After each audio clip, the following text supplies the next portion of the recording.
Hi there. Welcome to Fund to Money web series on tax filing. We are discussing various things that you need to keep in mind while you file your taxes. The idea is to make tax filing far more stress-free than it normally is. Now, one of the things people tend to do in India especially is save for the children, and a lot of the investments are made in the name of the children. What do you do if it starts making money, which you are wanting to do? What does the taxman do? What is the tax treatment? How do you file your taxes? Do these investments and the investment income make their way into the tax filing that you're doing? To help us figure things out, we've got tax expert Swami Saran Sharma with us. Welcome, Swami. Swami, most Indians, or let's say a lot of Indians, invest in the name of their children.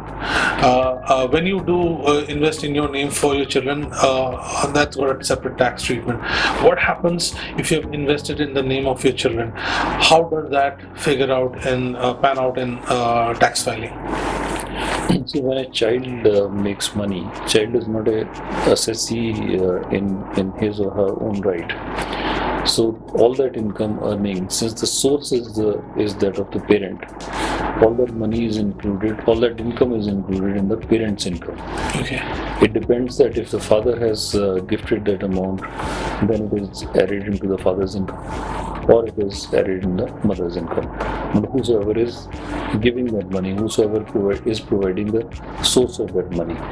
Sure.